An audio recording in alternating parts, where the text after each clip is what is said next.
I can understand English but I can't speak, यानी कि मुझे समझ तो आ जाती है लेकिन मैं बोल नहीं पाता हूँ English confidently. Let's just understand this with one example. Riya, would you like to come for a movie? would Could you like to come for a movie? uh, I want you to come for a movie. Would No, I want. I want to ask you come for movie. अब हमने क्या किया, और यही हम में से maximum के साथ होता है. जब हम इंग्लिश बोलने की कोशिश करते हैं तो हम बहुत सारी चीज़ें सोचते हैं, और यही एक रीज़न है कि आप इंग्लिश ठीक तरीके से नहीं बोल पा रहे हैं. अब यहाँ पर आज मैं आपको बताऊंगा 2 सिंपल मेथड्स जिससे आप अपना कम्युनिकेशन प्रैक्टिस कर सकते हैं, इंग्लिश स्पीकिंग प्रैक्टिस कर सकते हैं, और कहीं ना कहीं एक कॉन्फिडेंट स्पीकर बन सकते हैं. तो चलिए शुरू करते हैं आज का ये इंटरेस्टिंग वीडियो. देखिए, सबसे पहली गलती जो हम लोग करते हैं जब हम इंग्लिश बोलने जाते हैं, तो हम लोग कोशिश करते हैं बहुत सारी चीज़ों को सोचना, बहुत सारे रूल्स को सोचना शुरू कर देते हैं जिसकी ज़रूरत नहीं है.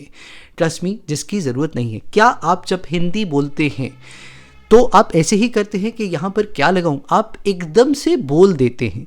छोटी मोटी गलती हो जाती है, दैट्स एब्सोल्युटली फाइन, उससे क्या फ़र्क पड़ता है.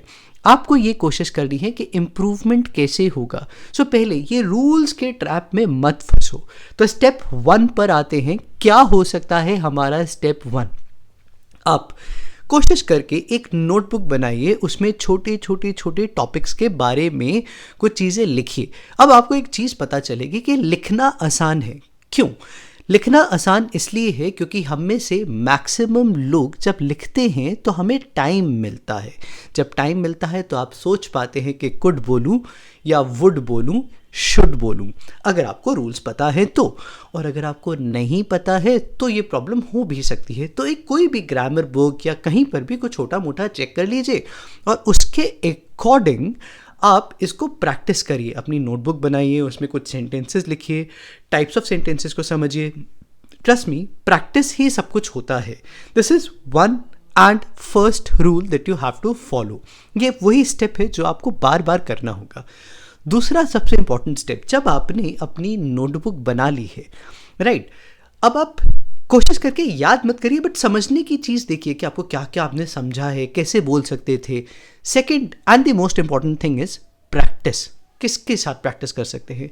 देखिए, कई लोगों के पास ये लिबर्टी होती है कि वो अपने फैमिली मेम्बर्स, फ्रेंड्स, कज़न्स या उनका कोई ग्रुप है जिसमें वो बातचीत करके प्रैक्टिस कर पाते हैं. मैं बिल्कुल समझता हूँ कि हम में से मैक्सिमम को शायद ये लिबर्टी या प्रिविलेज नहीं है.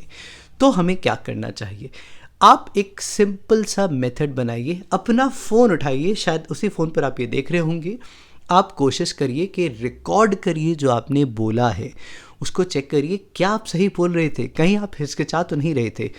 धीरे धीरे धीरे प्रैक्टिस करके ट्रस्ट मी आप इम्प्रूव कर लेंगे. एक बोनस टिप देता हूँ मैं आपको. कोई भी नया वर्ड अगर आप सीखते हैं, कोई भी नया ग्रामर रूल अगर आप सीखते हैं, तो भी कोशिश यही करनी होगी कि you have to practise that particular word और ग्रामर रूल रेगुलरली.